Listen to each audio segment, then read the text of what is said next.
Boa noite a todos e todas. Estamos começando a oficina do dia 9 de junho de 2026, segunda parte do preparatório para a OABI.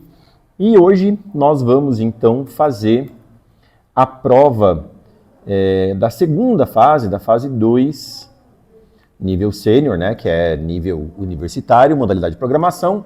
A prova que foi aplicada no ano passado, 2025, vamos fazer toda ela, certo?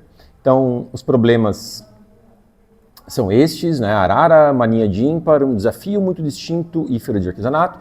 E vão aparecer algumas coisas aí um pouco mais interessantes, né, nesses problemas do que o que apareceu na semana passada. Antes, só dando um spoiler aí para o pessoal que vai fazer a prova na sexta-feira, isso aqui é uma fotografia tirada com o celular, não é um print, por isso que está tão ruim. Mas vocês vão ter um ambiente de prova, para quem nunca fez a prova do OABI antes, e eu queria só dar uma ideia, né, para vocês, mais ou menos, de como é que é, onde nesse ambiente de prova, vocês têm aqui uma aba prova, onde vocês inclusive têm no computador todos os problemas, todas as tarefas, onde vocês podem inclusive dar Ctrl+C, Ctrl+V de casos de teste, né, não precisa ficar digitando valores do caderno impresso, por exemplo. Mas tem também essa aba aqui, Editor OABI, onde vocês podem colar o código de vocês e testar com entradas que vocês queiram colocar. Então vocês podem colocar aqui, né, não precisa colocar no terminal, por exemplo. Mas enfim, tem um editorzinho ali no próprio ambiente de prova, mas nada impede também que você use, né, o seu próprio editor de texto ali no ambiente, né, que vocês vão ter à disposição ali no computador que vai ter para vocês. Tem vários editores de texto, tem VS Code, enfim, tem várias ferramentas disponíveis ali que vocês podem usar, mas também tem esse editor aí da OABI, que inclusive é o lugar onde vocês submetem o código. Então é interessante, depois do código estar pronto, você chegar, colar o código aqui, ó, e tem um botão chamado submeter, que é onde você vai fazer a submissão do código. É por aqui que é feita a submissão, tá, do código da prova. Então só para mostrar aí mais ou menos para vocês como é que é a interface do ambiente de prova da OABI. Bom, vamos começar com o nosso primeiro problema, o problema Arara. Eu não vou ler o enunciado do problema, obviamente, eu vou apenas trazer resumida aí a descrição do problema. Então, nesse problema, a gente tem N araras e M gaiolas. E o objetivo do problema é o seguinte: a gente quer saber se é possível colocar essas N araras em M gaiolas de modo que... a gente continua com o problema desse cabo HDMI que é super sensível, né? Ele fica... Pois é. Tá, vamos ver se agora vai. A gente quer dispor essas N araras nessas M gaiolas, de modo que entre quaisquer duas araras consecutivas, haja pelo menos 4 gaiolas vazias. Esse é o problema, certo? Então você tem a quantidade de araras, você não pode colocar mais de uma arara numa gaiola, você tem a quantidade de gaiolas e você só quer saber se é possível ou não é possível atender essa restrição do problema. A historinha lá é porque se as araras estiverem muito perto, quando uma grita, daí a outra se incomoda e grita também, daí todas as araras gritam e aí vira uma bagunça. Então você quer garantir que elas estão longe o suficiente para que se uma gritar, só uma vá gritar, enfim, que elas não vão se assustar uma com a presença da outra. Bom, então é óbvio, né, assim, se eu tiver uma arara e uma gaiola, no caso aí em que o meu N e o meu M são ambos iguais a 1, tá tudo bem, né? Eu sei que dá para satisfazer a restrição do problema. O problema é quando eu tenho mais de uma arara. Se eu tenho N maior que 1 araras, para cada arara adicional, excetuando a primeira, eu vou precisar de mais 4 gaiolas, certo? Então a conta que eu tenho que fazer é essa aqui, né? É só eu ver se para cada uma das N-1 araras, além da primeira, eu tenho 4 gaiolas a mais, certo? Então, se a quantidade quantidade de araras mais N-1 vezes 4 for menor ou igual que M, tá safe, dá para atender as restrições do problema. O problema pede que você imprima S ou N, né, sim ou não, dependendo se é possível atender a restrição ou não. Ok?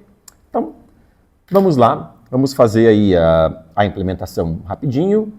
Vou codar. Tem um diretório aqui, onde eu já baixei todos os casos de teste lá da página do ABI.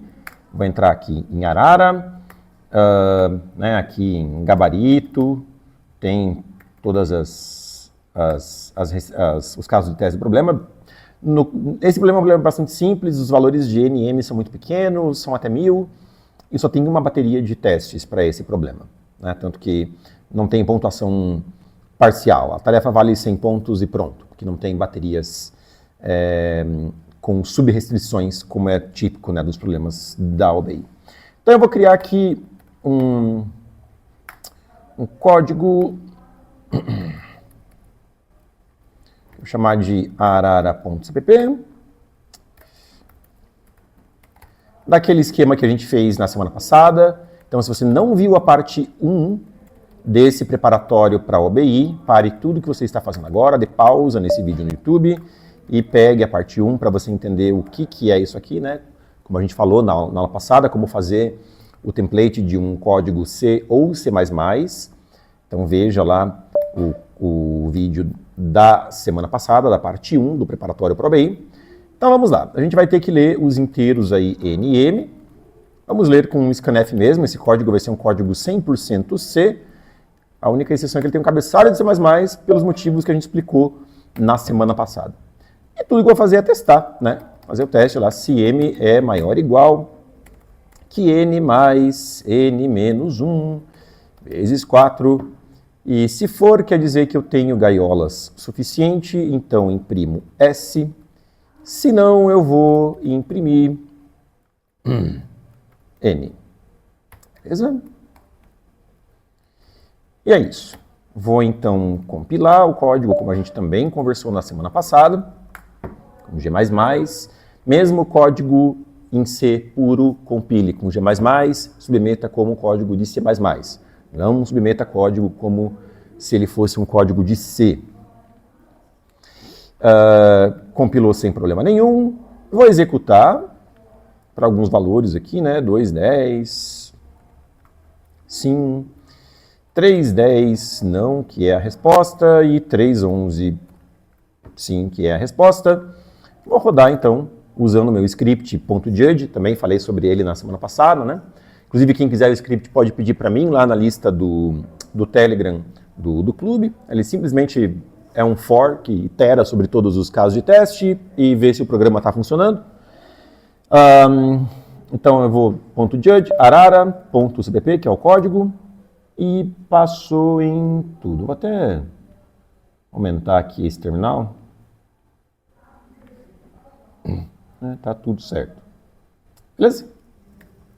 Sem mais delongas, vamos passar para o próximo problema, que é o problema mania de ímpar. Esse aqui é um problema já bem mais legal, bem mais interessante. Não envolve nada muito avançado, não envolve nada avançado de programação, mas ele já exige um pouco mais de lógica, de pensamento, assim, mais interessante. Então, neste problema, a gente tem um grid N por M de números, certo? E eu tenho uma operação que eu posso fazer com alguns números. Eu posso selecionar os números se eu quiser e somar com cada um desses números. Eu quero que a soma de dois quaisquer números adjacentes seja ímpar. Por exemplo, no grid aqui, ó, eu tenho 2 e 2, como destaquei, tendo a soma igual a par. As adjacências são consideradas apenas na horizontal e na vertical, não são consideradas adjacências na diagonal. Beleza? Então eu quero que a soma de quaisquer dois números adjacentes seja ímpar. Veja que esse par aqui de posições viola, mas esse par de números também está violando, esse par de números também está violando e esse par de números também está violando. Tá? Então o objetivo é você somar com alguns números do grid, de modo a atender a restrição do problema, que é quaisquer dois números adjacentes têm que somar ímpar. E você quer que esse número de incrementos, né, o número de números que você seleciona para somar seja o menor possível. Aqui nesse exemplo, é óbvio, né, que se eu pegar só o número do meio e somar e ele vai virar 3, já resolvi o problema. Eu já vou ter todos os números aqui somando ímpar, né?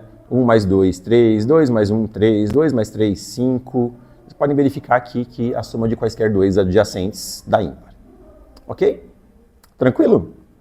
Bom, como é que eu vou fazer isso, né? Como é que eu vou saber quais números escolher? E é engraçado que o problema, ele pede para você...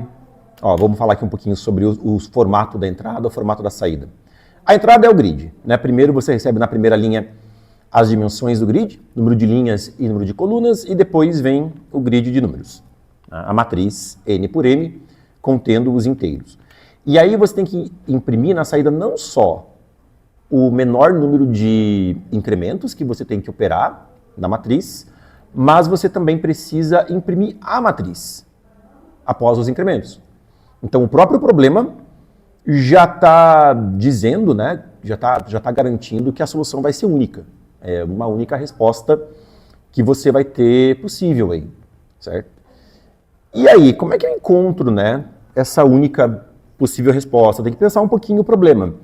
Mas assim, vamos lembrar, né? Acho que um bom começo é a gente entender que par mais par dá par, e ímpar mais ímpar também dá par. E se eu quero que a soma de quaisquer dois números adjacentes dê ímpar, o único jeito é se um número for ímpar e o outro for par. Beleza? Não tem outra possibilidade. E aí, isso implica que lá na matriz eu vou precisar ter números pares e ímpares se alternando, tanto nas linhas quanto nas colunas. Vou ter que ter par, ímpar, par, ímpar, par, ímpar, ou ímpar, par, ímpar, par, ímpar, par, e assim por diante. Então, eu só tenho duas soluções possíveis.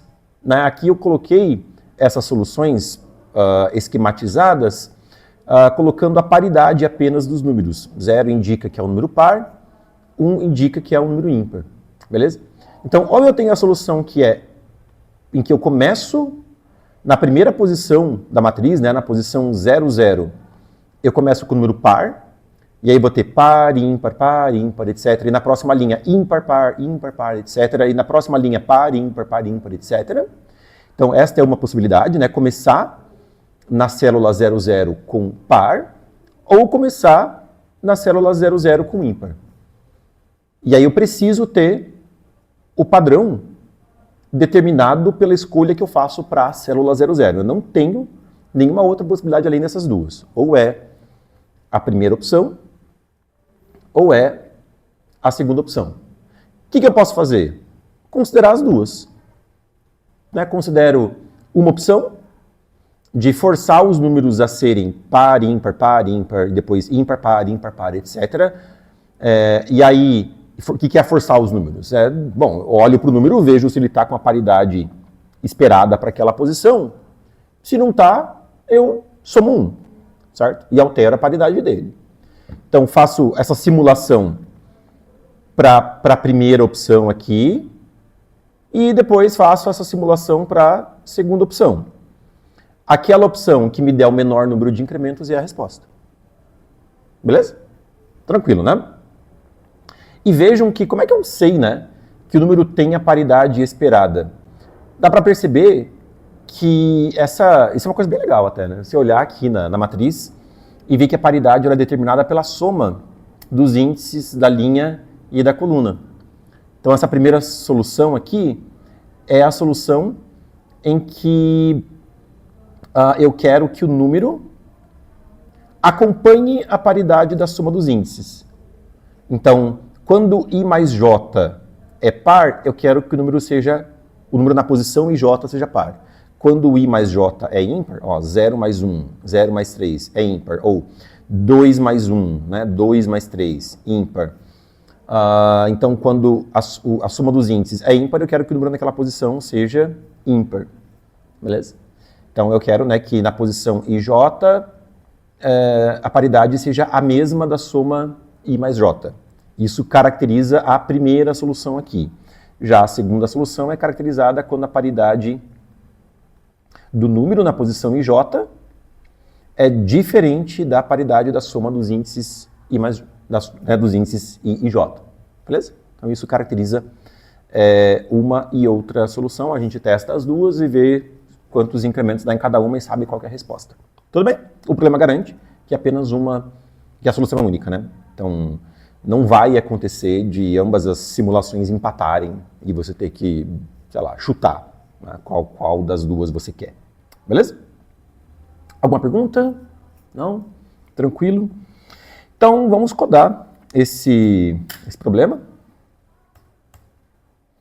Eu vou pegar aqui, abrir, tem que ser mania.cpp, lembrem, bem importante, né? Lembrem que tem que o nome do arquivo seguir o nome que é pedido lá no caderno de prova. Né? Aqui está pedindo mania.cpp. Então, vou colocar lá mania.cpp. Ups. Aquele templatezinho básico. Tipo de coisa no dia da prova lá, você pode, na hora que começar a prova, prepara um arquivo assim, com isso aqui, e deixa vazio assim, né? E aí você copia esse template para todas as questões, para não ter que ficar perdendo tempo em cada uma de digitar como eu estou fazendo aqui, né?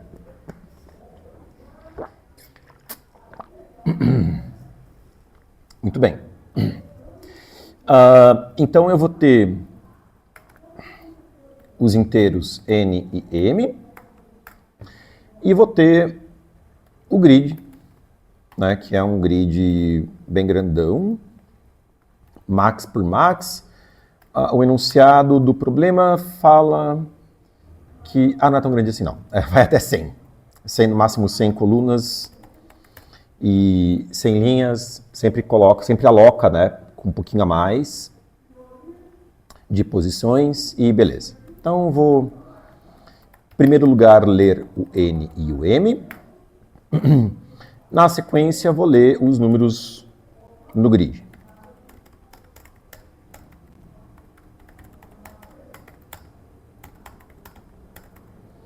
Vou ler a posição IJ do grid.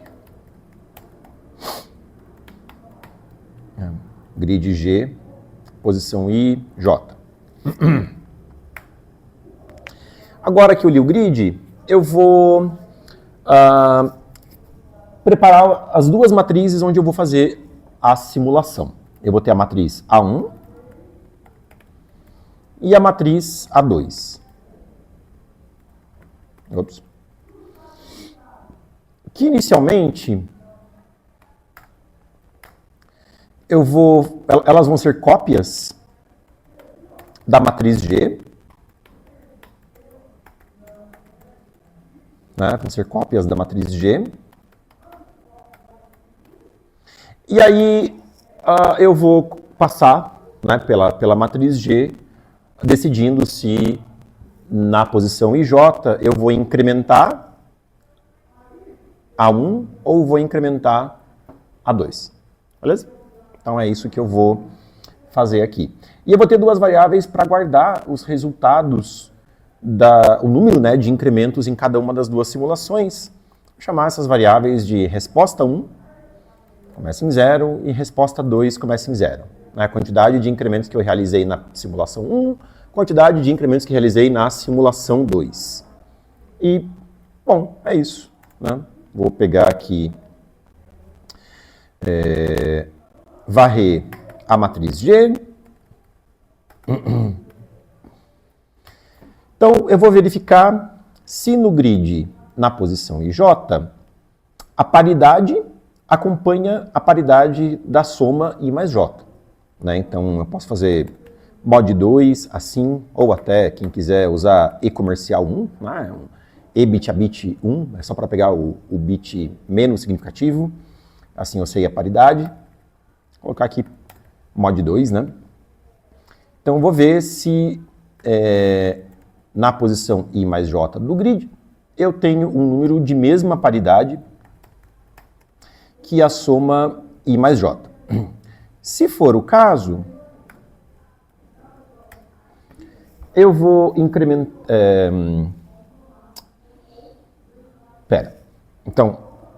Então quer dizer, né, que para a simulação 1 está tudo certo. Né? O número ali na posição IJ, ele está com a paridade esperada. Mas para a simulação 2, não. Então, nesse caso, eu vou ter que incrementar o número na matriz 2, né, na matriz A2 eu vou incrementar o número, e se eu vou incrementar o número, eu também vou incrementar lá a quantidade de incrementos que foram realizados. A resposta 2, o valor da variável resposta 2.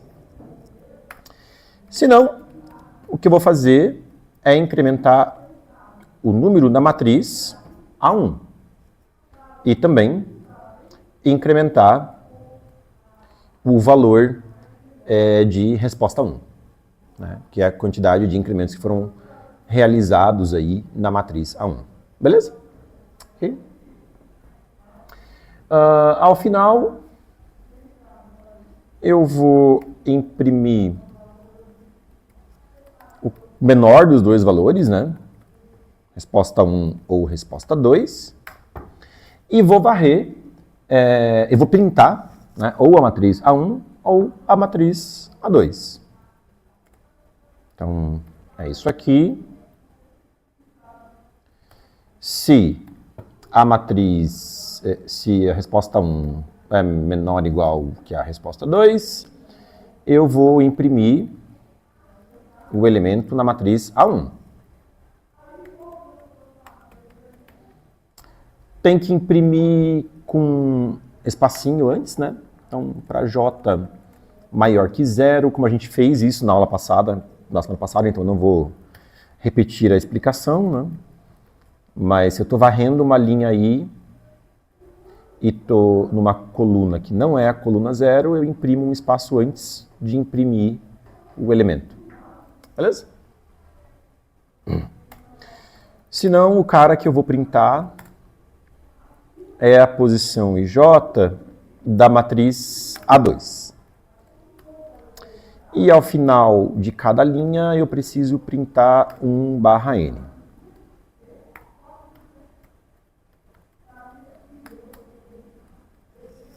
Ok? Então tá bom. Eu acho que eu não cometi nenhuma capivarada. Alguém viu alguma coisa? Não? Beleza. Então eu vou compilar. O meu tesouro não vai ficar dando um monte de erro no terminal, porque eu abri ele pelo terminal. Ops. Esse é o Mania. E aí eu abri no diretório errado. Faz o seguinte. Mania, ele tá aqui. Copio para cá.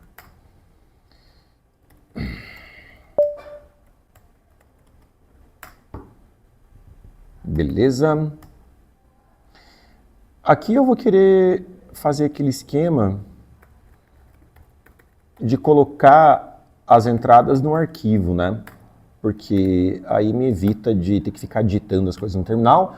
E isso é legal porque eu posso, inclusive, copiar os valores, assim, ó, com Ctrl+C, Ctrl+V, do ambiente de prova da UBI. Você não precisa digitar nem mesmo no terminal, porque você tem o PDF da prova lá no computador, no ambiente de prova. Apesar de você ter a prova impressa, mas você também tem a prova lá no PDF, no computador que você vai receber. Então assim, né, eu posso rodar o código fazendo um redirecionamento de entrada, como eu também expliquei na semana passada, a partir do arquivo tmp.in. E ele imprimiu essa matriz aqui, né, que é a resposta. Só trocou o 2 do meio ali para 3 e fazendo um incremento. Vai pegar essa outra matriz aqui, que pode ser mais interessante.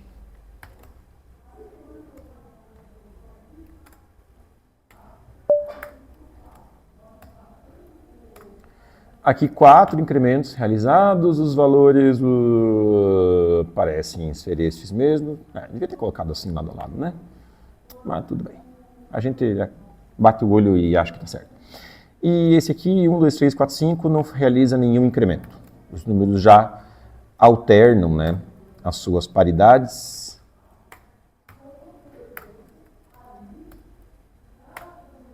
Beleza. Vou tentar julgar então com o meu script, né? Se fosse na ocasião da prova, na UBI, o que eu faria seria pegar o código e submeter lá, né, no ambiente de prova, clicando em submeter. Mania.cpp é o nome do código e passou em tudo. Beleza? Todos os casos aqui, são vários, né, bastantes casos, mas em todos eles deu certo. Ok, vamos então para o próximo o próximo desafio, né, para a próxima tarefa aí da prova. Esse desafio chama-se Um Desafio Muito Distinto. Tem uma história meio longa, tem uma explicação meio complicada aí, mas eu vou tentar apresentar de modo resumido, né? Então, nesse problema, a gente recebe 3 inteiros, L, A e B, e o que a gente quer, basicamente, é o seguinte. Então, eu vou considerar o intervalo AB, né? É sempre garantido que A é menor ou igual a B, tá? O problema garante isso. Então, eu quero, nesse intervalo AB, selecionar o maior número de inteiros distintos, de modo que apenas o último inteiro selecionado causa a soma maior ou igual que L. A soma dos inteiros selecionados maior ou igual que L. A ideia é porque esses inteiros são quantidade de bolinhas de gude e aí uma das personagens tem uma caixa e cada vez que ela seleciona um inteiro é essa quantidade de bolinhas de gude que ela está colocando na caixa. E ela pode ficar fazendo isso até estourar a capacidade da caixa, que é. Então, no momento, na primeira vez que ela puxa uma quantidade de bolinhas de gude para a caixa dela, que ela estoura esse L, ela para. Né? A personagem para. E aí, a quantidade de números que ela selecionou é a quantidade de chocolates que ela ganhou. Então, o objetivo é ganhar o maior número possível de chocolates. Tudo bem? Tá tudo certo? Não tem problema. Dá um exemplo aqui. O meu A é 3, o meu B é 7. Então, o intervalo AB tem os inteiros aí 3, 4, 5, 6, 7. E o meu L é 8. Né? Eu quero pegar a maior quantidade de inteiros para fazer, né, com que apenas no último inteiro que eu pego, a soma dos inteiros que eu peguei exceda 8. Né? Estoure o 8. Seja menor ou igual que 8. Lembrando que é menor ou igual aqui no enunciado do problema. E isso, bom, é bem claro que rola para esse problema o que a gente chama de uma estratégia gulosa. Né? Como assim? O que significa estratégia gulosa? Mas um problema, né, a gente fala que ele tem uma estratégia, que é um problema para o qual uma estratégia gulosa funciona, se funciona a cada iteração, a cada passo da resolução do problema, você você fazer a escolha que é localmente ótima. Então, se eu estou pensando em quero maximizar o número de chocolates que eu vou ganhar, né, quero fazer com que essa soma progrida o mais devagar possível, então é localmente ótimo eu escolher a cada passo o menor inteiro possível. Se eu vou escolher o menor inteiro possível, eu vou fazer com que essa soma progrida o mais devagar possível. Então é evidente para esse problema que sempre pegar o menor inteiro disponível vai me levar à solução ótima. Talvez até haveria outras soluções com a mesma quantidade de chocolates, mas com certeza a solução em que você pega os números na sequência, A mais 1, A mais 2, ela com certeza vai dar a maior quantidade de números. Né? É claro, aqui, né, nesse problema eu posso pegar o 3, o 4, e uma vez que eu peguei o 3 e o 4, eu não preciso pegar o 5, eu poderia pegar o 7, né? Também daria 3 chocolates, mas não importa. O que importa é que a solução que pega o 3, o 4 e o 5, nesta ordem, ela vai dar 3 chocolates, e isso é o ótimo, isso é a resposta, beleza? Então eu vou... O problema se resume em, dado o intervalo A e B, eu quero ir pegando os números A mais 1, A mais 2, etc., até que a soma dos números que eu peguei dê maior ou igual que L. Tudo bem? Bom, eu poderia fazer isso do jeito mais ingênuo possível, que é fazer um for. Né? Faz um for, começa em A, e aí soma A mais 1, A mais 2, e assim vai, né, incrementando. A cada iteração do for, você vai incrementando o valor anterior, adicionando a soma e vai iterando o for até ter que soma maior ou igual que L.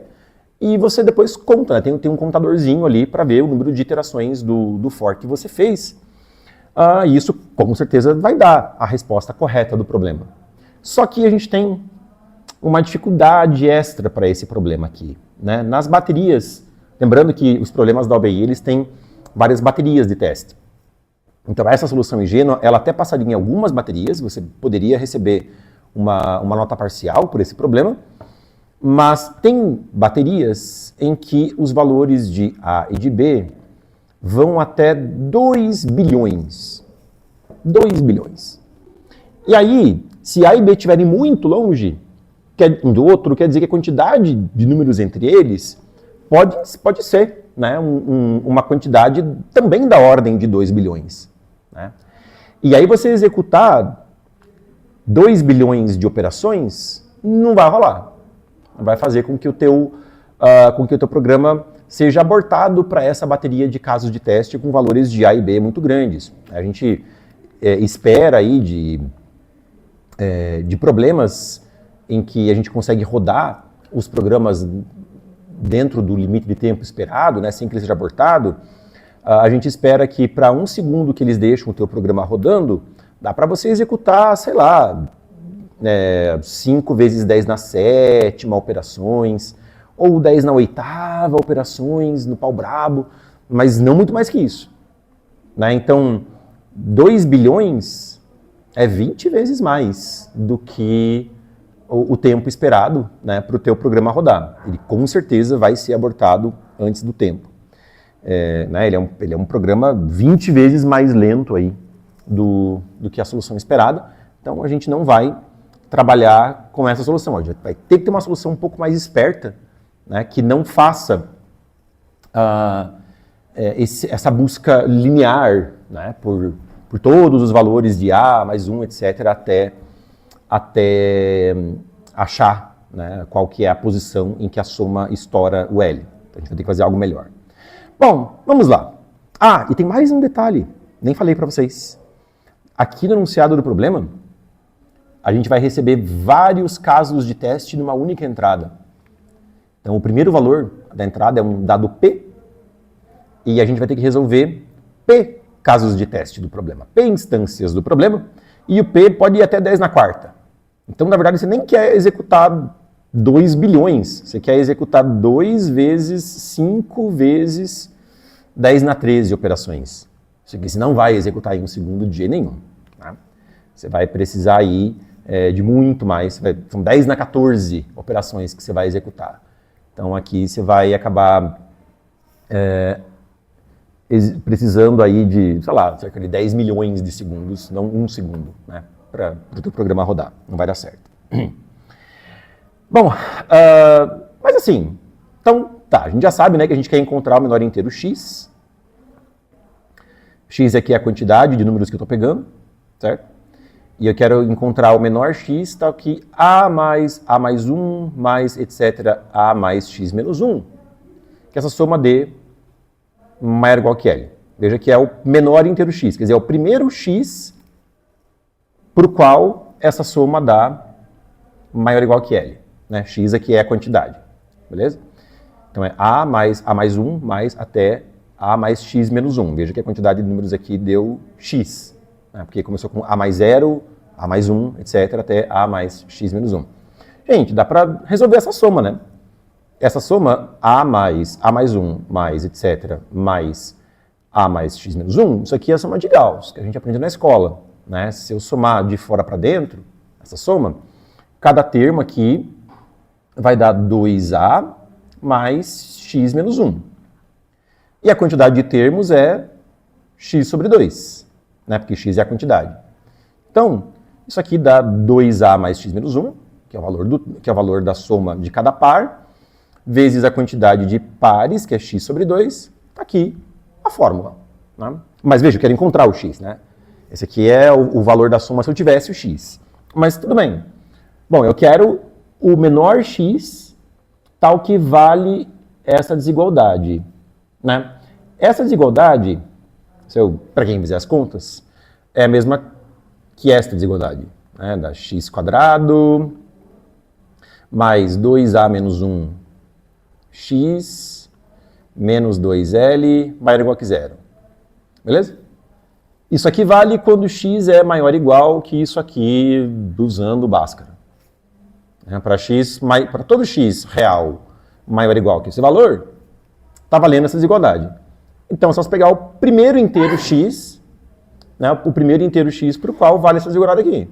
Né? Então, você só faz essa conta, usando Bhaskara, e pega o teto. Né? Pega o primeiro inteiro, arredonda para cima. Né? Se isso já for inteiro, beleza. Mas se não for inteiro, você arredonda para cima.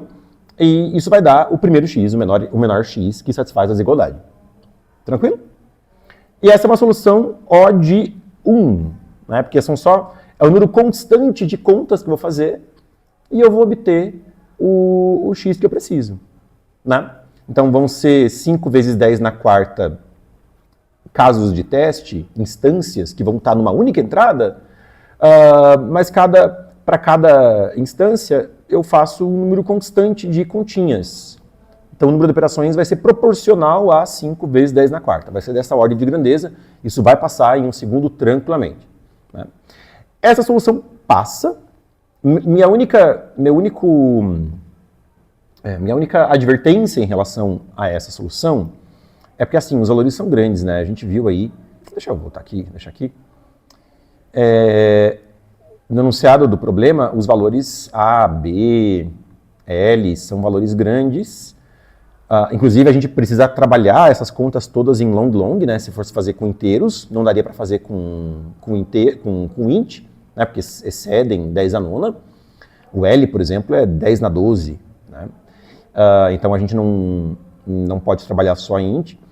E, claro, para calcular essa fórmula aqui, como eu vou fazer raiz, etc., eu vou ter que fazer tudo isso em double. Né? E para números muito grandes, o double vai perdendo precisão. Então, poderia ser o caso disso aqui dar algum erro de precisão lá no double e não dá boa. Mas dá boa, tá? Implementando isso aqui, assim, é tranquilo trabalhar com ponto flutuante, é tranquilo trabalhar com double e passar o problema. Né? Havendo uma solução em que você não precisa trabalhar com double, é melhor você investir na solução que não precisa trabalhar com double, em que você consegue trabalhar só com inteiros. Tá? Eu vou primeiro implementar essa solução aqui, né, que por instância faz essa continha que executa esse número constante de operações, para a gente, né, já ver como é que funciona. Mas na sequência eu vou mostrar uma outra solução em que a gente não precisa trabalhar com double, né, uma solução em que dá para trabalhar só com valores inteiros, e que utiliza uma ferramenta que pode ser bem interessante para outros problemas também que podem cair na OBI. Então a gente vai aproveitar para falar desse conteúdo também. Primeiro vamos codar esta solução aqui.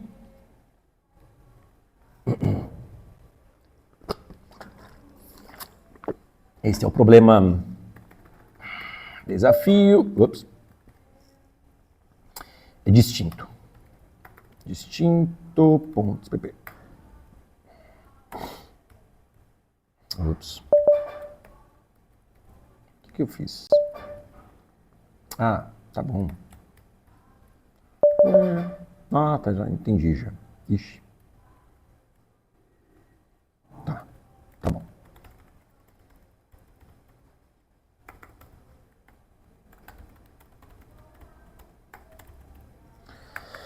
Aí ela tá grande, né? Ups. Ué, meu Emacs tá... Beleza, ok.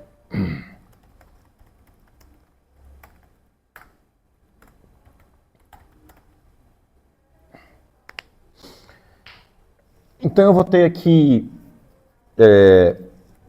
esses inteiros P, A, B, L. Vou declarar global por enquanto. Que depois eu vou querer fazer uma outra solução em que vai ser interessante que esses inteiros tenham sido declarados globalmente. Desculpa, me distraí aqui. Primeiro eu vou ler o inteiro P, que é a quantidade de instâncias. Então eu vou rodar o meu programa P vezes, daquele jeito que a gente também falou na semana passada, né, que é rodar um laço P vezes, o jeito mais econômico de caracteres, é fazer um while P menos menos, né? Se você não vai usar o valor de P para nada. E eu não vou usar. Né? Porque aqui no enunciado do problema, é bem simples. Para cada instância, você imprime a solução lá na saída e tudo bem. Né?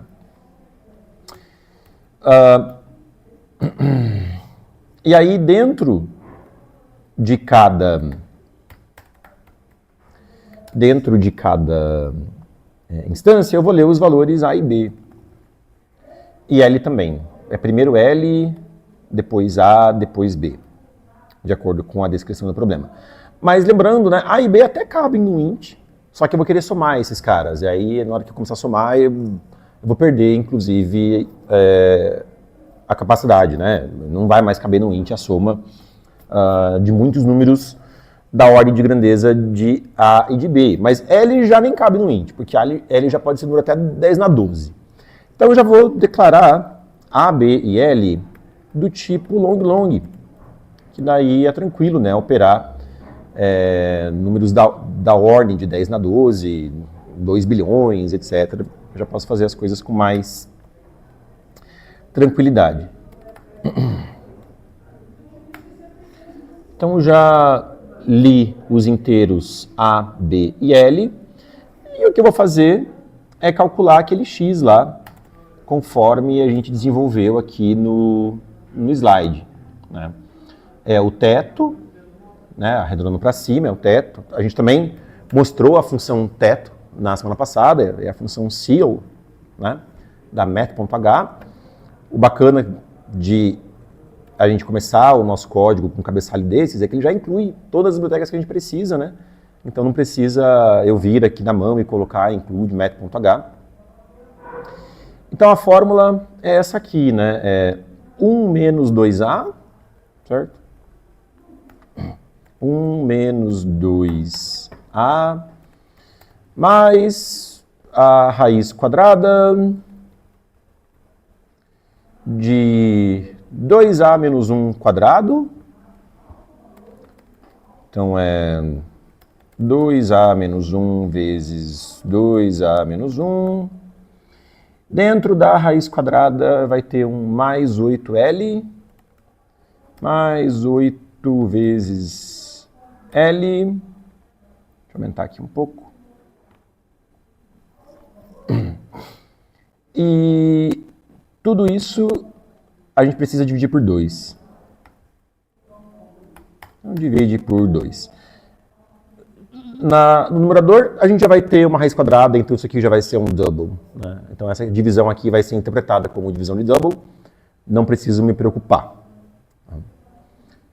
Pego o teto, esse é o valor de x.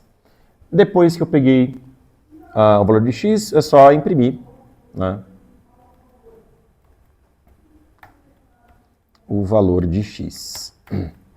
Só tem um detalhe, porque às vezes você pode ter que, se você somar todos os inteiros de A até B, ainda assim a soma total não excede L. Então pode ser que você precisaria pegar muito mais inteiros ainda para frente de B para a soma exceder L. E esse x, ele dá justamente isso, né? A quantidade que você tem que olhar para frente a partir do A para estourar L. Então, se o x for maior que a quantidade de inteiros entre A e B, você não pega x. X não é a resposta. A resposta é a quantidade de inteiros entre A e B. Tudo bem? Então eu vou pegar o menor dos dois valores. Ou x, ou a quantidade de inteiros entre A e B, que é B menos A mais 1. Ok? E esse é o programa. Alguma dúvida? Alguém me viu fazendo alguma capivarada aí? Não? Então eu vou... eu escrevi aqui LL. Só que eu não defini LL, né? Long, vai. Long. Porque às vezes a gente pode, para economizar, fazer assim, ó. Typedef, long, LL. Então eu estou definindo um tipo novo chamado LL, que na verdade é só long. E aí isso me economiza, né, na hora de escrever. Não precisa escrever long. É só LL. Tá? Oi, eu botei 3 L's. Foi mal. Então eu vou aqui no distinto. Vamos compilar localmente para testar.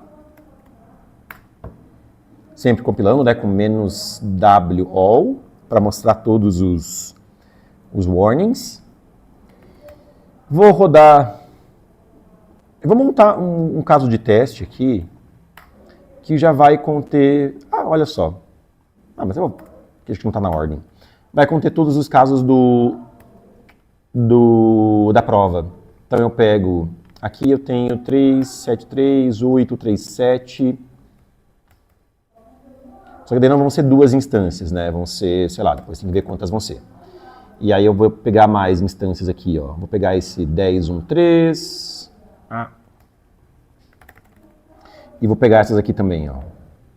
Essas instâncias. E aí, deram 7 instâncias. Eu vou rodar para todas elas. 5, 5... Eu acho que tem algo muito errado. Porque para as primeiras instâncias é 2 e 3 a resposta. Então eu cometi alguma capivarada no código. Vamos olhar.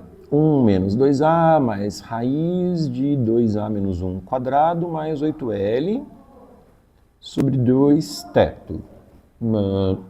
LAB, LAB. Em prima x, b menos a mais 1. O mínimo entre. Estou vendo o código do meu ensaio aqui. É exatamente o que eu fiz no ensaio. 2a menos 1, 2a menos 1, 8L. Mais 8L. Teto. Que estranho. O que mais que eu posso estar fazendo de errado?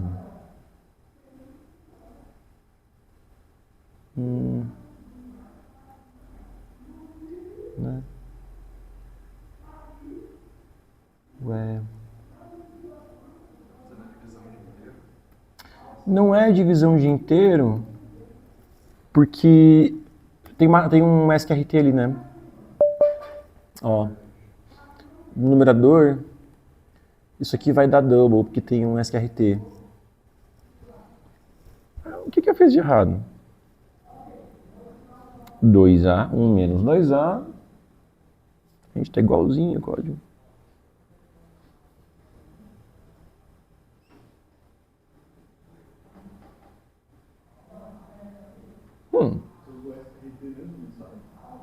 SQRT. 2A menos 1, 2A menos 1, mais 8L. Mínimo... Não pode ser. Distinto. Tô compilando o código certo, né? Importante.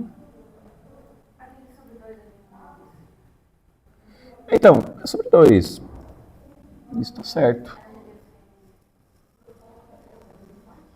Hã? É que no numerador já tem o ponto flutuante, né? Porque tem SQRT.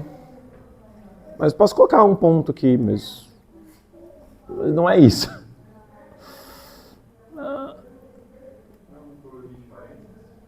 Então, eu tô olhando aqui os parênteses, mas não é. Ah, é sim! Olha só, eu tô fechando a raiz quadrada aqui. Obrigado. Tem que fechar a raiz quadrada aqui. Ixi, não. Pera. Raiz quadrada de 2a menos 1 quadrado mais 8L. Fechou a raiz quadrada, fechou o numerador, fechou... Obrigado. É isso aí. Era problema de parênteses. Muito bem. 2, 3. Daí o próximo caso de teste, 2, 3, 9, 4. Então aqui... tem um 3 antes. Mas tá certo, né? 2, 3, 3. 2, 9, 4, 1. 2, 9, 4, 1. Perfeito. É isso aí mesmo. Podemos submeter. No nosso caso, submeter é rodar localmente para os casos de teste, né? Para as baterias. Então eu vou rodar aqui pelo meu script. Passou em tudo. São várias baterias, mas... Opa, passou em tudo nada. Ele deu um problema em um caso. Ixi, um casinho deu ruim. Ai, ai, ai. Todos os casos deu boa, mas esse casinho não. Não. Deixa eu só ver uma coisa importante. O código do meu ensaio é esse distinto 1.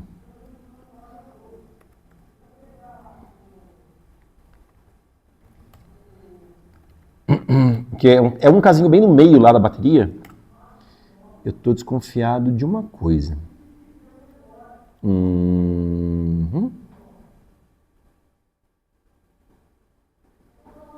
Que é o seguinte. Quer ver? Eu vou testar pro código do meu ensaio, esse distinto 1, e ver se ele também não falha nesse caso de teste. Ele falha também. Ele falha. E se eu abrir esse caso de teste, é o caso 11. Olha lá. Se eu abrir esse caso de teste, é o caso 11 da bateria 6. Eu acho que... Ups. Gabarito 611.in. Tem gabarito 611.in. Deve ser porque os valores são muito grandes. E aí deve estar dando aquele problema que eu falei da precisão do ponto flutuante. É engraçado porque é um casinho de teste bem no meio da bateria, né? Então mesmo no meu ensaio eu não percebi que não passou para esse caso de teste aqui. Então a única explicação possível, já que passou em tudo, né? É que como os valores aqui são bem grandes e veja que é grandes, mas não são bem quebrados, né, na ordem de grandeza, né? Provavelmente o problema seja por conta da precisão do ponto flutuante mesmo. E aí daria para, sei lá, tentar usar long double ou abandonar essa abordagem e ir para a segunda abordagem, que eu tenho certeza que funciona, que é a abordagem que utiliza somente inteiros, né? Então, bom, é até bom que tenha acontecido isso, que a gente tenha visto na prática, né, um problema aí com o uso de ponto flutuante, tá? Beleza, vamos para a segunda abordagem, para a solução 2, que é uma solução que utiliza busca binária. Então vamos falar um pouquinho de busca binária. Busca binária é um algoritmo bastante clássico, né? Ele geralmente é apresentado nesse contexto em que eu tenho um vetor ou uma sequência de valores ordenada, né? Eu tenho uma sequência de valores que está ordenada, e eu estou procurando por um valor. Aqui no exemplo eu estou procurando pelo valor 18. Né? E aí, sabendo que a sequência está ordenada, eu posso fazer o seguinte. Bom, inicialmente o intervalo onde eu estou realizando a busca, ele é determinado por essas duas variáveis, o low e o high, né, que determinam os limites inferior e superior do intervalo. Eu sei que o intervalo está ordenado. Então a estratégia da busca binária consiste em chutar bem no meio do intervalo para ver se lá está o número que eu procuro. Então o meio do intervalo, né, é dado pela média aí de low e de high. Aí eu verifico, bom, na posição mid, que é a posição onde eu estou chutando, eu tenho o valor x que eu procuro? Se eu tenho, beleza, para tudo, né, já sei que encontrei meu valor. Se não, eu sei que o valor procurado está de mid mais 1 para frente. Então eu posso atribuir low recebe mid mais 1, né? Isso vai colocar o low aqui, por exemplo, e vai restringir o intervalo para a direita, né? Eu já economizo mais da metade do intervalo. Se não, o que eu vou fazer é atribuir aqui tem um erro de digitação, mid menos 1, certo? Senão eu faço o high recebe mid menos 1, restringindo o intervalo para a esquerda. Como eu estou dividindo o intervalo sempre por 2, aproximadamente, né, a cada iteração da busca binária, se eu tenho um intervalo que começa com tamanho n, então o número de iterações da busca vai ser logaritmo do tamanho inicial do intervalo. Né? Logaritmo é uma função que dá valores bem pequenos, né? Mesmo para números muito grandes. Se eu pegar o número da ordem lá de 10 na 12, é um número bem grandão, é 1 trilhão, log de 10 na 12 é aproximadamente 12. É um número pequeno. Ah, mas o log é na base 10, não poderia ser na base 2, aí seria... Tudo bem, mas aí seria 12 vezes log de 10 na base 2, né, que é um número aí menor do que 4. Então, tá, não seria 12, seria 48. Ainda assim, pequeno. Né? Veja, com um número muito pequeno de iterações, eu consigo achar o que eu quero numa sequência muito grande de números, né? Com valor aí, com números da ordem de 1 trilhão. Né? Pensa que com pouquíssimas consultas, né? com pouquíssimas iterações da busca, eu já consigo achar o valor que eu quero dentro de uma sequência de 1 trilhão de números. Né? Isso é realmente uma coisa bem surpreendente. Tá bom? Mas a gente pode fazer busca binária para vários outros problemas, inclusive para problemas de otimização, problemas de maximização, problemas de minimização. Por exemplo, imaginem que eu sei que eu tenho meu vetor aí ordenado, né? Ou meu vetor de valores, aqui nem precisa que ele esteja ordenado, mas eu tenho a propriedade de que desde o começo do vetor, um certo evento é satisfeito. E esse evento ele vai sendo satisfeito, né, por todo um prefixo aí do vetor, até que chega o momento em que esse evento para de ser satisfeito. Então eu tenho esse comportamento que a gente chama de monotônico, que até essa posição o evento é satisfeito para todo mundo que está atrás, mas a partir dessa posição o evento nunca mais é satisfeito. E o que eu quero encontrar é o máximo, né, o maior valor para o qual o evento é satisfeito. Que no caso o valor seria 12. Certo? Então, como é que eu posso fazer isso? Então, inicialmente, eu vou buscar o meu máximo, né, o maior valor para o qual o evento é satisfeito, dentro desse intervalo.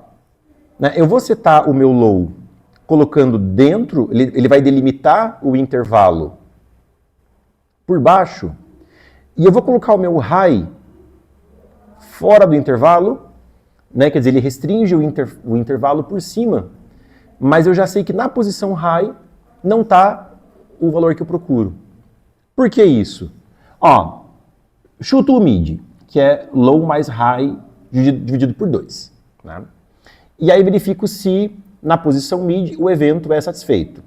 Ah, o evento é satisfeito, como é o caso aqui do exemplo, então o low recebe mid. Por quê? Porque eu estou supondo que a posição low sempre satisfaz o evento e a posição high não satisfaz o evento. Certo? Então aqui no caso, beleza, o low recebeu o mid, o low veio para cá. O intervalo agora está das posições 2 e 4. Na próxima iteração, olha o que vai acontecer. 2 mais 4 sobre 2 é 3. Então o meu mid novo é esse aqui. Aqui é o meu low, aqui e o meu high continua no lugar que estava. Né? Meu high continua... Ops, então não é 4, né? Seria 2 mais 5 sobre 2, continua sendo 3, o meu mid é 3. Meu high vale 5. Bom, a posição 3 não satisfaz mais o evento. Então agora o meu high pode vir para cá, para a posição mid. E o meu intervalo agora está restrito, né, apenas à posição 2. A partir do momento que o intervalo contém um só elemento, que é o elemento apontado pela posição low, acabou, eu paro a busca. A resposta está na posição low. Beleza?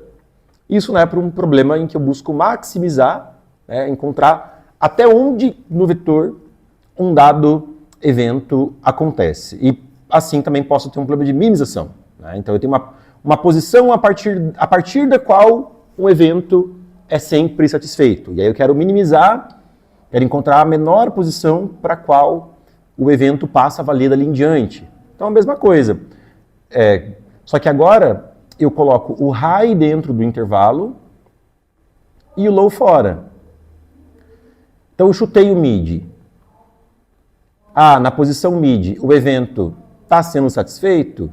Se está sendo satisfeito, então eu preciso baixar, né, o high para cá, que não é o caso do exemplo aqui. Se o evento não está sendo satisfeito, então eu trago o low para essa posição, porque o low restringe o intervalo por baixo. Né? O low está sempre fora dos candidatos. Né? Então eu sei que o valor procurado está de low mais 1 para frente. Beleza? E assim vou até encontrar a resposta que vai estar daí no high, porque agora o high está dentro, né? O high satisfaz o evento e o low não. Sempre tendo essa garantia de que o high satisfaz o evento e o low não. Beleza?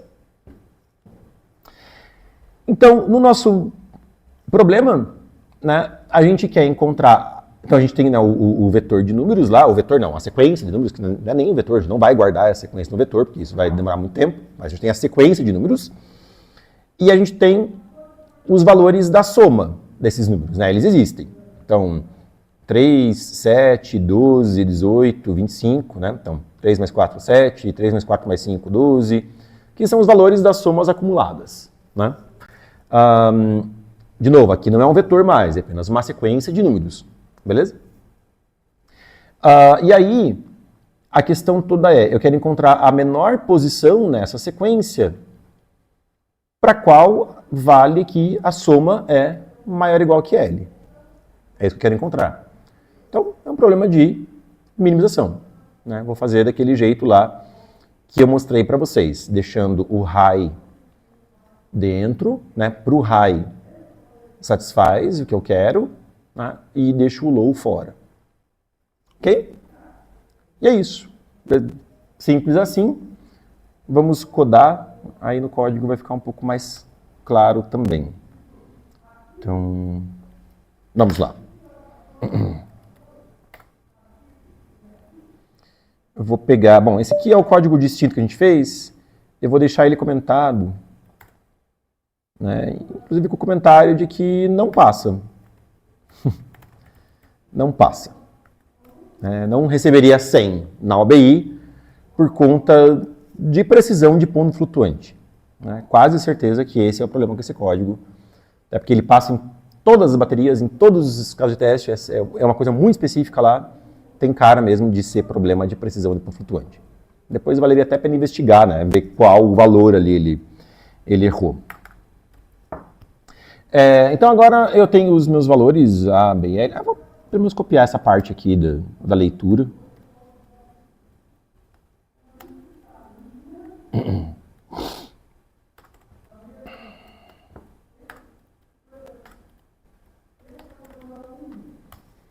E aí eu vou começar a minha busca binária. Eu vou ter o low como -1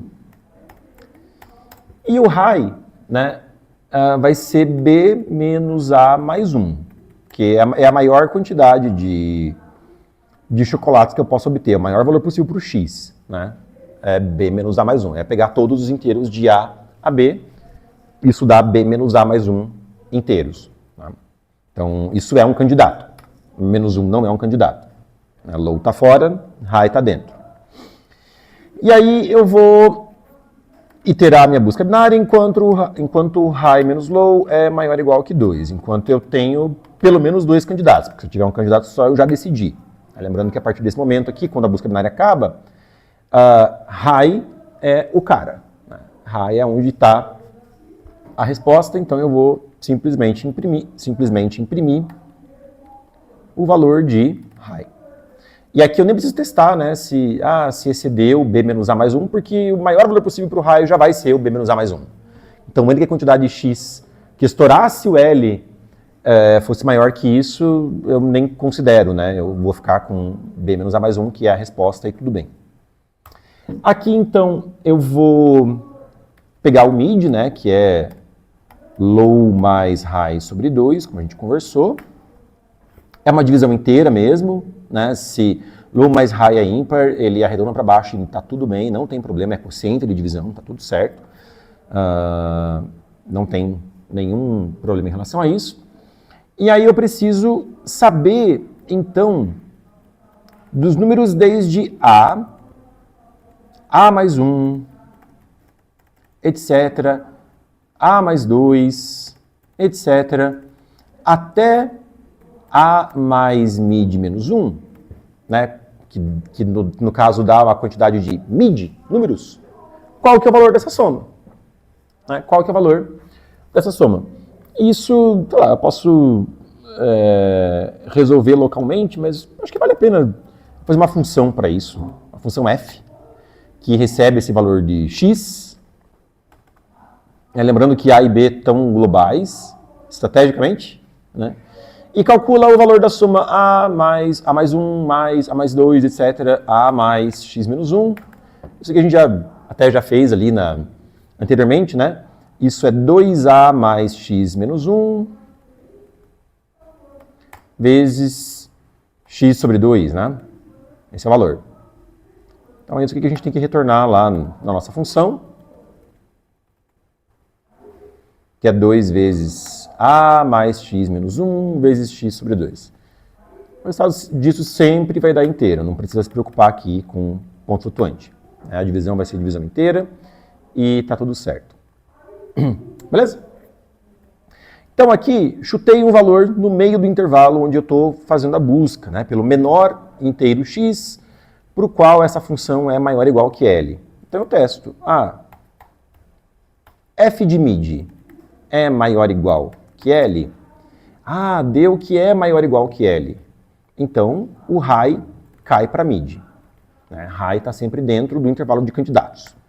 Se não, F de mid deu menor que L, então já tenho certeza que low não é, que mid não é a resposta, então o low pode subir para o mid, né? Porque low é um cara para o qual eu sempre tenho invariante que ele não é a resposta. Beleza?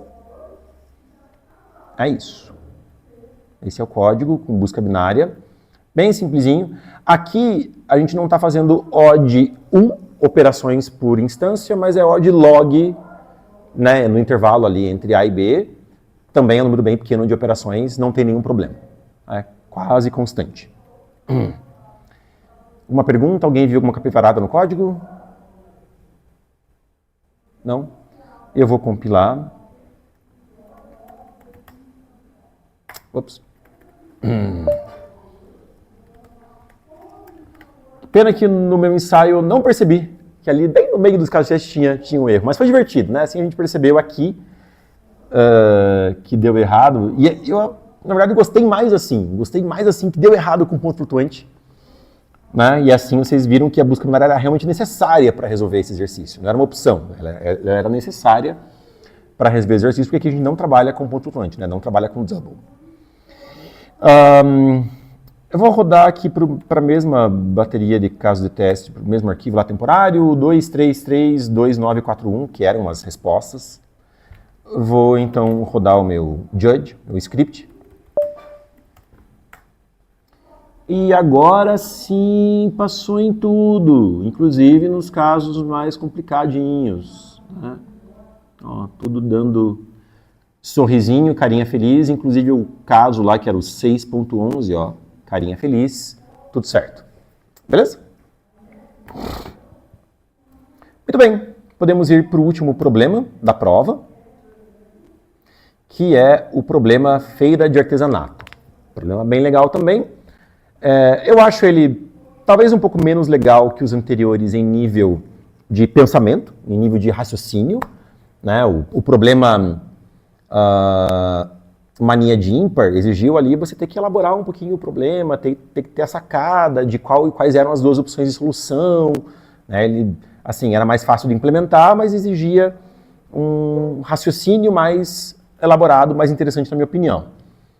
Esse aqui exigia busca binária, né? Exigia, enfim, saber soma de Gauss, como é que você soma os termos de uma sequência que satisfaz uma progressão aritmética.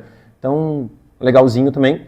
E este problema aqui, o feira de artesanato, ele é um problema muito mais ad hoc, né? No sentido de que o código vai ser um pouco mais complicado, mas por conta de implementação mesmo, mas a solução é muito ad hoc mesmo, é a solução que está no enunciado do problema. A gente não tem que ter nenhuma sacada inteligente para resolver o problema. E o problema é o seguinte: a gente vai ter N produtos de T tipos. E os tipos são identificados aí por inteiros, de 1 a T. Então aqui, por exemplo, né, eu tenho essa coleção de 8 produtos. Eu tenho 2 produtos 4, eu tenho 3 produtos 1, eu tenho um produto 2, um produto 3, um produto 10. E não necessariamente produtos iguais têm o mesmo valor. Por exemplo, esse produto 4 vale $34 e esse produto 4 vale 3. certo? E aí você tem clientes, né? Esses clientes, cada cliente tem um número associado. Quando o número do cliente não é 0, quer dizer que o cliente quer comprar aquele produto. Então essa cliente aqui, né, o número dela é 1. Então ela quer comprar um produto 1. Ela quer comprar um produto 1, ela vai sempre pegar o produto 1 de menor valor. E ela vai comprar então esse produto 1 de menor valor, e vai levar ele para casa, então o produto 1 vai sair ali da barraquinha do feirante, certo? Então eu tenho uma barraca, né, com esses produtos, então esse produto vai ser vendido, né, então só vai ficar na barraca os produtos 1 de valores 12 e 81, beleza? Esse cara aqui, por exemplo, ele quer o produto 5, ele não vai comprar outro produto. Não tem produto 5 para ele comprar, ele vai para casa sem produto, não vai comprar nada. Agora, quando é um cliente 0, é um cliente que a gente chama de indeciso, que ele compra qualquer produto, desde que seja o mais barato. Então, os clientes são ótimos, eles sempre compram o mais barato. Quando o cliente é 0, ele não se importa com o tipo do produto, mas quando o cliente não é 0, ele só quer um produto daquele tipo. Beleza? E a pergunta é qual que é a receita do dia. Então você vai atender os clientes na ordem que eles chegam e ao final do dia você tem que ver quanto que você ganhou. Simples, né? Então, por exemplo, esse cliente 0. Esse cliente 0, ele vai comprar aí ou o produto 1 que custa 3 ou o produto 4 que custa 3. Havendo dois produtos com o mesmo valor, aí sim o cliente 0 pega o produto de menor tipo. Então ele vai pegar o produto 1. Beleza. Vai pegar ali o produto 1. Esse produto 1 foi vendido. Aí vem a cliente que quer um produto 1. Então já faturei 3. Vem a cliente que quer o produto 1. Ela vai ter que pegar esse produto 1 que custa 12. Aí vem um cliente indeciso. Então o produto mais barato aqui à venda é esse produto 4 que custa 3. Ele vai levar esse produto 4 que custa 3. Aí vem outra cliente que quer o produto 1. Ela vai pegar esse produto 1 que custa 81. O cliente que quer um produto 5 não vai levar nada. E eu não fui somando os valores, né? Então eu tenho que somar aqui o 3, 12, 81. Vem uma cliente que quer o produto 4, então ela vai levar esse 4 que custa 34. E vem um cliente que quer um produto 1 e já não tem mais produto 1 para ele e não vai levar nada. E a receita do dia é a soma desses valores aqui. Beleza? A gente poderia simplesmente fazer a simulação bem simples, né? Tenho ali um vetor mesmo dos produtos, cada produto com o seu preço, e aí para cada produto vendido eu vou lá e marco, né, que o produto foi vendido para não vender ele de volta. O problema é que o meu número de produtos é da ordem de 10 na quinta. E aí, se eu vou para cada um dos 10 na quinta clientes e terá nesse vetor de 10 na quinta produtos, isso vai dar um número de operações da ordem de grandeza 10 na 10, e isso não vai passar no tempo limite do problema. A gente precisa fazer a coisa de um modo um pouco mais eficiente, né? Então essa solução ingênua, ela vai executar o número de operações proporcional a C vezes N, né? O de C vezes N, e isso não vai passar no limite do tempo do problema, né? Você não perca... bom, você pode até perder tempo escrevendo essa solução, porque pelo menos no ABI tem solução parcial, então para algumas baterias de casos de teste, a tua solução vai passar, uma nota parcial você vai obter, mas você já sabe que não vai passar em todas as baterias, né? A solução para a gente não precisar, para cada um dos C clientes executar N operações, e sim para cada um dos C clientes executar log de N operações, e aí sim é tranquilo passar no limite do problema, é uma solução usando multiset, né, uma estrutura aí já fornecida pelo C++, não pelo C, mas pelo C++, né, na lib do C++, na biblioteca do C++ tem essa estrutura, que é uma estrutura que permite inserção, busca e remoção de elementos em tempo logarítmico, né, um número de operações aí proporcional ao logaritmo do tamanho de elementos inseridos na estrutura até aquele momento. A gente tem, na verdade, duas estruturas no C++ que podem permitir esse tipo de... que permitem, né, que provêm essas três operações, que são o set e o multiset. Para quem já fez aí algum curso de estruturas de dados 1 na sua universidade, né, os alunos do segundo semestre, por exemplo, que estão fazendo estruturas de dados 1 e que estão fazendo a OBI, essas estruturas implementam, na verdade, uma árvore balanceada de busca. Não vou escrever. Por exemplo, uma árvore vermelho-preta, né, ou uma árvore EVL, enfim. Na verdade, é uma árvore vermelho-preta. Então, é uma árvore balanceada de busca, por isso que elas conseguem realizar essas operações em tempo logarítmico no número de elementos até o momento inseridos na estrutura. A única diferença entre o set e o multiset é que o set não vai considerar repetição, ele não vai duplicar repetição de elementos. Então, se eu tenho lá dentro do meu set um número 3, e eu quero inserir mais uma ocorrência de número 3, ele não vai inserir mais uma ocorrência do número 3, porque eu já tenho o número 3 lá. Então, ele não duplica chaves dentro da estrutura. Já o multiset, eu posso ter várias ocorrências do mesmo elemento dentro da estrutura, e essas ocorrências vão ser tratadas singularmente, né? Cada uma como sendo um elemento dentro da estrutura. Tudo bem? Beleza? Então essa é a diferença do set e do multiset. Aqui eu trouxe só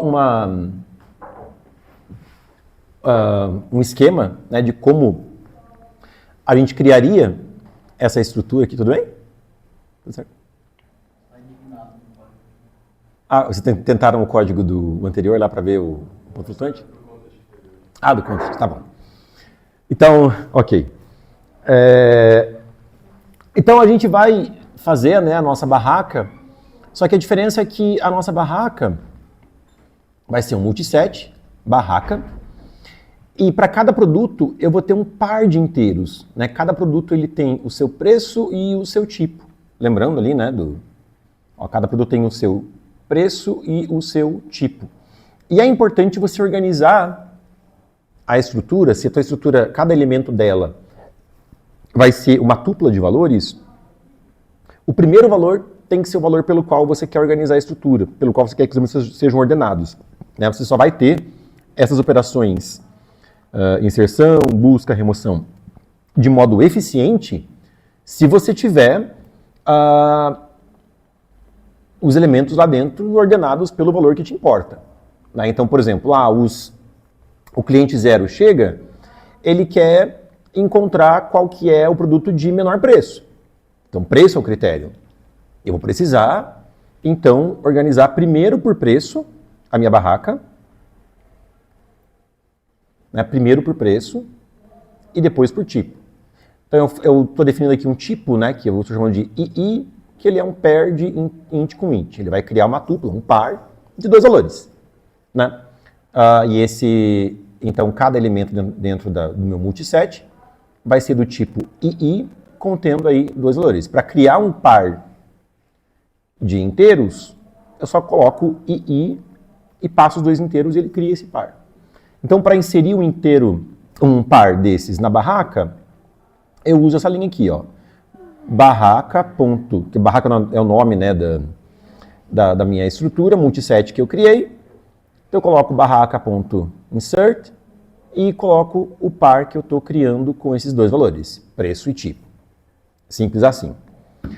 Quero encontrar, dentro da minha barraca, quero encontrar um par preço-tipo. Como é que eu faço isso? Barraca.find. Né?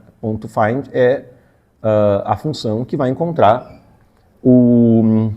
um par dentro da estrutura que corresponda a esses dois valores preço e tipo e vai retornar um iterador, que a gente chama. Que na verdade é uma variável que você interpreta simplesmente como sendo uma localidade, um lugar dentro da estrutura, sabe Deus como isso é implementado, mas é um lugar ali que contém os dois valores, certo?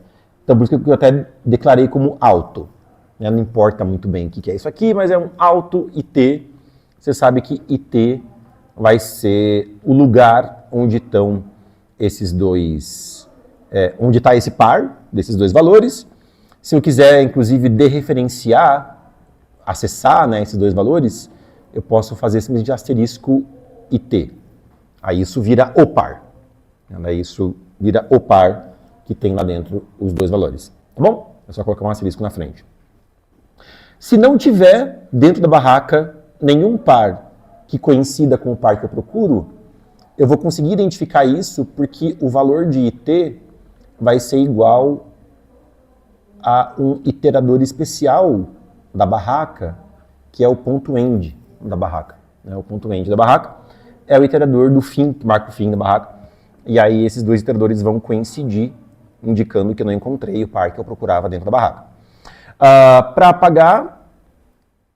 apagar da barraca um par cujo iterador eu já conheço, é só passar o iterador para a função erase da barraca, que ele vai excluir aquele elemento ali do meu multiset.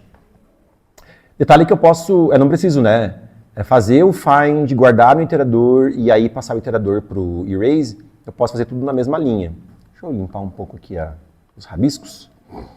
Eu posso simplesmente pegar, rodar o find procurando o par que eu quero e já passar isso, né, para o erase.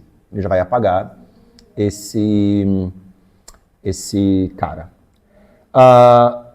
O iterador begin sempre corresponde a um elemento do multiset se o multiset não está vazio. Então eu posso, sei lá, quero remover o produto de menor preço. O produto de menor preço está no barraca.begin, porque eu estou organizando os produtos por preço. E aí esse .erase.begin, ele vai excluir o cara de menor preço. O que eu não posso fazer em multiset? Tem que tomar muito cuidado. Isso aqui. Porque a função erase, ela até permite você deletar por valor. Eu até posso passar um par, preço tipo, e querer que ela exclua um item que corresponda a esse par. Né? Que ela exclua um produto desse preço e desse tipo. O problema é que se eu tiver produtos repetidos dentro do meu multiset com o mesmo preço e mesmo tipo, ela vai excluir todos eles. Então a função erase do multiset, ela tem essa peculiaridade que é bom você saber para não usar errado. Porque aqui vai excluir todas as ocorrências de produtos que tenham esse preço e esse tipo e pode ser que você não quer isso. Né? Beleza? Então essa é a sintaxe, né, basicamente, do que a gente vai precisar aqui para usar multiset. Exatamente do mesmo jeito a gente usa a função, usa o set, né? Então é uma coisa bem poderosa aí que vocês podem explorar nos problemas da OBI. Tá bom? Vou implementar aqui rapidinho. Só antes de implementar, eu não falei, né?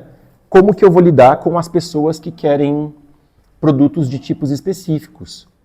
Eu só mostrei como é que eu vou lidar com pessoas que querem qualquer produto, né? As pessoas indecisas, as pessoas zero. E as pessoas que querem produtos de tipo específico não me resolve esse multiset aqui, barraca, porque organiza os itens por preço. E eu não posso percorrer o multiset inteiro procurando lá qual é os produtos de um tipo específico, porque daí ferrou, eu não vou mais ter uma operação de custo logarítmico, que é o que eu queria. Então o que eu vou fazer, pessoal, é o seguinte, eu vou ter tanto um multiset que vai conter todos os produtos, como eu vou ter para cada tipo um multiset só daquele tipo. Então eu vou ter, né, o barraca, que é o multiset de todos os produtos, mas eu vou ter também o multiset produto 1, que vai ser o multiset de todos os produtos 1. Produto 2, produto 3 e assim por diante. Na verdade vai ser um vetor de multisets. fazer um vetor de multisets aí, onde cada posição do vetor tem um multiset só de produtos daquele tipo. Então, vou fazer dessa forma. Claro que daí eu vou ter que tomar cuidado de quando excluir um produto do multiset de todos os produtos, eu preciso também excluir esse mesmo produto lá no multiset do produto do tipo específico, né? Vou ter que gerenciar a integridade dessas estruturas duplicadas, mas é tranquilo, ok? Aí isso me resolve o problema, né? Assim eu consigo excluir, saber, né, quem que é o produto de menor preço dentre todos os produtos ou quem é o produto de menor preço de um tipo específico. Beleza? Então vamos implementar rapidinho aqui. Não é tão problemático assim. Esse é o problema feira.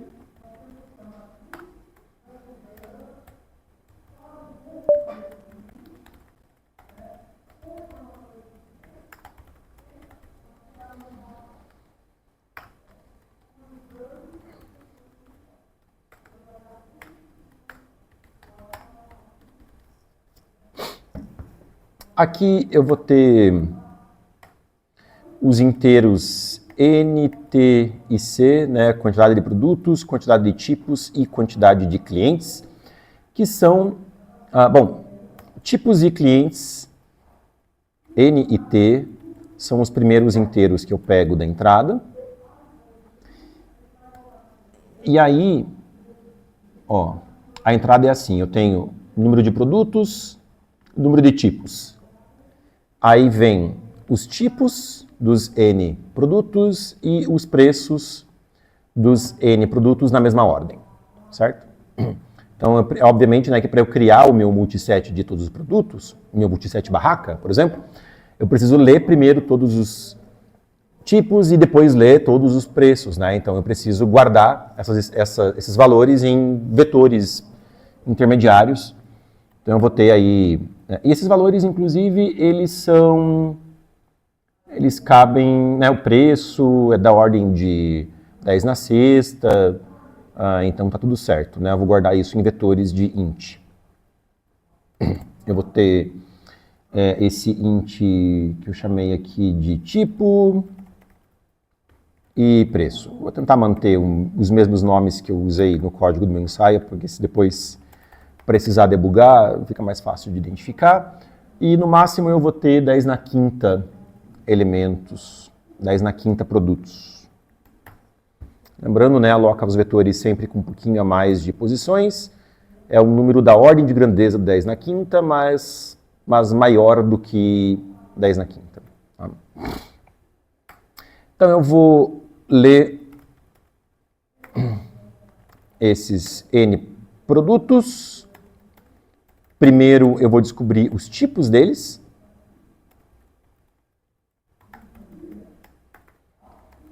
Então aqui é o tipo do produto I. E depois eu vou descobrir o preço do produto I. E agora eu posso criar o multiset barraca. Lembrando que eu vou criar aqui esse tipo II, que é par de int com int, só para ter um multiset de IIs, que eu vou chamar de barraca. Então aqui eu vou usar a função insert para inserir um par, que é o par do produto que tem preço I e tipo I. Beleza? Isso para cada I de 0 até n-1, percorrendo todos os produtos na ordem. Importante sempre colocar o preço na primeira posição do pair para que a barraca, né, para que o multiset seja organizado pelo preço. Não só esse multiset eu vou ter, mas eu vou ter também um multiset que eu vou chamar de produto, que na verdade é um vetor de multisets. Né? Então, para o produto do tipo I, eu vou lá na posição tipo I do vetor prod, isso é um multiset, eu vou lá e insiro. Veja que agora, dentro desse produto desse multiset, já não faz mais sentido eu inserir o par, preço, tipo, porque todos os elementos dentro desse multiset vão ser do mesmo tipo, né? Então, os multisets dos produtos não precisam ser multisets de pares de inteiros. Eles podem ser só multisets de inteiros mesmo. E aí, para cada, eu coloco só o preço, né, que é só o preço que me interessa. Não interessa mais o tipo, já que dentro de um mesmo multiset, eu tenho os elementos do mesmo tipo, por definição, né? Então, assim, criei os meus multisets, já posso começar a trabalhar com eles, já posso começar a atender os clientes. Então, agora eu vou ler a quantidade de clientes e começar a processar os clientes à medida que eles forem chegando, né? Então, eu vou ler lá a quantidade de clientes, o valor dessa quantidade de clientes não me interessa para nada. O que me interessa só é o tipo, né, do cliente, que eu vou ter uma variável aí, U, vou chamar de U, que para cada cliente eu vou ler o U dele, se é 0 ou se ele está pedindo algum tipo específico, tá? Bom, se o U do cliente da vez que está sendo atendido é 0, quer dizer que esse cliente está interessado no produto de menor preço, não importa o tipo. E eu sei que esse produto de menor preço está na localidade dentro da barraca, que é o begin da barraca. Isso se a barraca não estiver vazia, né? Porque pode ser que eu tenha vendido já todos os produtos da barraca antes. E aí esse cliente não vai comprar nada. Então, eu primeiro, antes de tudo, vou testar se a barraca não está vazia, né? Então, essa função .empty retorna se a barraca está vazia ou não. Coloco um não na frente, porque eu quero que a barraca não esteja vazia. Se a barraca não está vazia, eu sei que dentro do begin da barraca, eu tenho o produto que eu quero. Quero saber o preço dele e o tipo dele. Acho que eu vou fazer assim, eu vou pegar e criar aqui duas variáveis, preço e tipo. Eu botei esse underline na frente, só para não confundir com o preço e tipo lá daqueles vetores, né, que eu tinha usado para leitura da entrada. E aí, bom, aqui, barraca.begin, eu sei que é um iterador, né, é uma localidade dentro do multiset que contém um par. Se eu botar um asterisco na frente, isso vira um par de inteiros. Se eu quiser quebrar esse par, para que o primeiro valor vá para uma variável e o segundo vá para outra variável, eu posso usar a função tie. Então eu faço assim, tie, preço, tipo, recebe o valor do iterador. Tá bom? É o valor do que está dentro do iterador. Aí eu sei então qual que é o preço e qual que é o tipo do produto na barraca de menor preço, se a barraca não estiver vazia. Se a barraca estiver vazia, você não faz nada. Você não vai ter o que fazer. E aí o que eu tenho que fazer bom, esse preço eu vou acumular na receita do dia, que é a resposta que eu vou ter que imprimir lá no final. Então eu vou ter ali a resposta não pode ser um inteiro, que eu vou somar, inclusive tem esse alerta aqui, né, no enunciado do problema. Eu já estou acabando, eu sei que eu estourei o tempo um pouquinho. Tem esse alerta em algum lugar. Ó, observe que a resposta pode ser muito grande para caber no inteiro de 32 bits. Até porque os preços, né, vão até 10 na sexta, são 10 na quinta produtos, 10 na quinta, vezes 10 na sexta, 10 na 11, isso estoura o int. Né? O int vai até 2 bilhões, 2 vezes 10 na nona. Então, a resposta tem que ser um long. Então, aqui eu já vou colocar, acumular o preço na resposta. Preciso excluir esse produto da barraca. Então, eu posso fazer barraca.erase. Pois é, eu talvez deveria ter colocado o iterador, mas eu posso agora só... eu já sei o iterador, né? Está no begin, na barraca. Beleza? Então, excluo o cara que está no begin da barraca, E lembrando que eu preciso ainda excluir lá no produto do tipo, isso é um multiset, eu também preciso excluir esse mesmo produto lá, certo? Então, eu preciso dar um erase. Para isso, eu vou encontrar o produto que tem esse preço lá. Então, eu dou um find dentro desse multiset por esse preço. Esse produto ele existe lá, ele tem que estar lá. Dando um find, eu dou um erase nesse iterador, nessa localidade. Beleza? E é isso. Isso é tudo que eu faço para o caso da barraca vazia. Acho que fiz tudo que eu tinha que fazer. Tá? Ah, detalhe que eu nem preciso dar um find, né? Eu podia só chegar aqui e colocar begin. Que se esse produto ele é o menor produto da barraca, ele é o produto de menor preço da barraca, ele também é o produto de menor preço dentre os produtos daquele tipo. Né? Podia ter colocado só .begin. Se não, o que eu vou fazer aqui é especificamente pegar o produto do tipo U, que é o tipo que o cliente está pedindo, e pegar o cara de menor preço. Mas isso se eu tiver algum produto do tipo U. Então, preciso, né, verificar se o multiset do produto U não está vazio.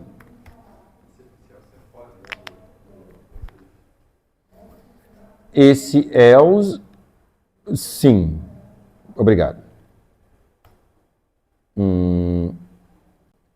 Esse cara fechou aqui.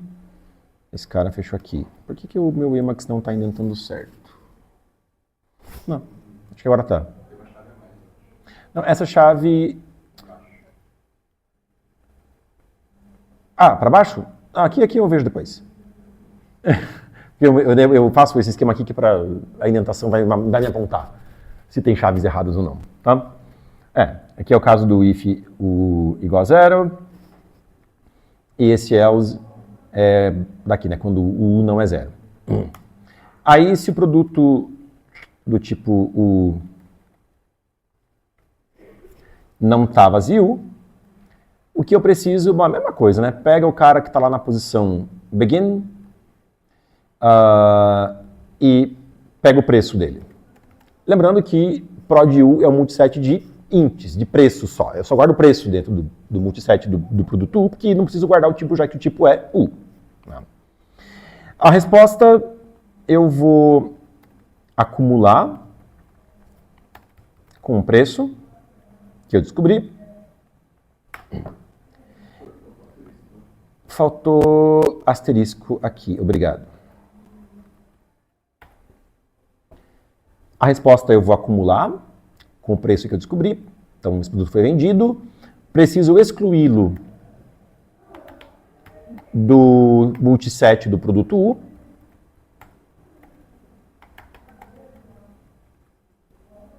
E ainda preciso excluir esse produto da barraca, do multiset da barraca toda. Então, eu vou lá em barraca, erase. E agora sim eu preciso encontrar na barraca um produto que tenha preço e tipo U.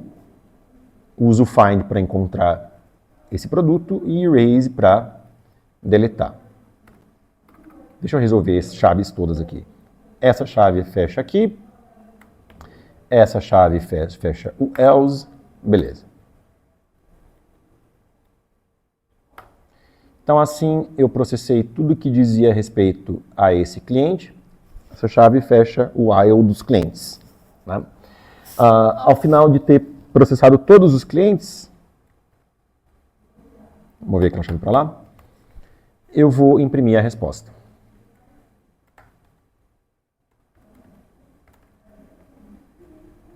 Ok? É isso, acho que não fiz nenhuma barbeiragem no código. Alguém viu eu fazendo alguma coisa de errado no código? Não? Sim, eu só puxei ela para cima para o código aparecer mais código dentro da janela, que fica mais fácil para apresentar. Né? Não que vocês tenham que fazer assim quando estão codando, é só porque na hora de botar na apresentação vocês veem mais código. Né?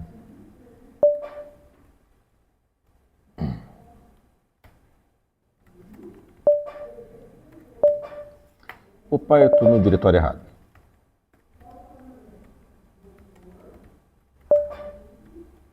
Aqui. Feira, eu vou rodar esse código para uma entrada. Aqui já tem uma entrada que é esta segunda, que a resposta é 30. Nossa, não deu 30. Quer dizer que alguma barbeiragem eu fiz no código. Vamos tentar descobrir. Nossa, engraçado, deu um valor tão alto, né? Será que é a mesma entrada? Mas tem que ser. Feira. Tipo, preço, inserir nos multisets. Eu vou conferir com o meu ensaio aqui.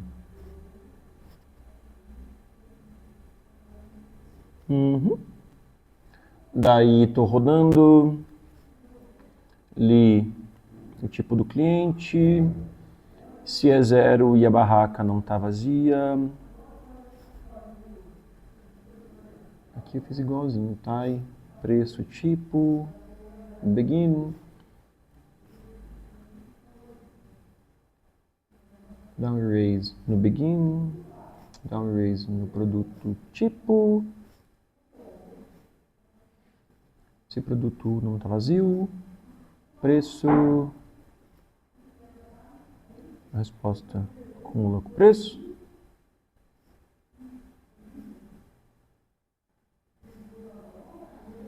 Prod erase, prod begin, barraca erase, marca find e preço U. Que engraçado! Parece igualzinho o código de ensaio. Preço I. Deixa eu pegar o outro caso de teste, só para ter uma noção do que está acontecendo aqui.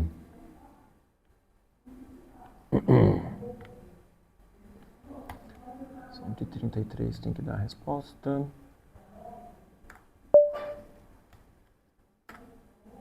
Nossa. Pois é, né? Para dar um valor assim, lixo, né?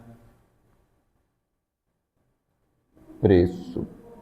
Prod U begin. Não é empty. Não é empty.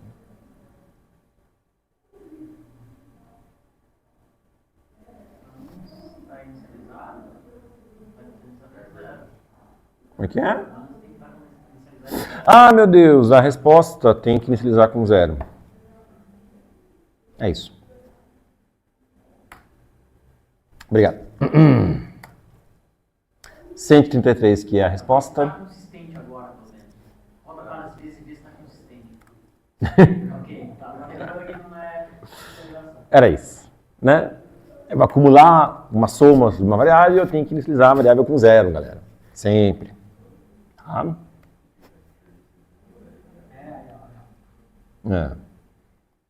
Então, nunca confiem que a variável já vai vir inicializada com 0. Podia vir, mas não é. 30 é a resposta. Estou feliz. Vamos submeter. Aparentemente está passando em tudo. Uau! É isso aí, ó. Todas as carinhas felizes. Ficamos por aqui. Boa prova para todos. Sucesso. Espero que todo mundo passe para a segunda fase. E é isso aí. Obrigado, pessoal, que esteve aqui no laboratório também comigo, me apoiando, me ajudando. Um abraço, pessoal. Até mais.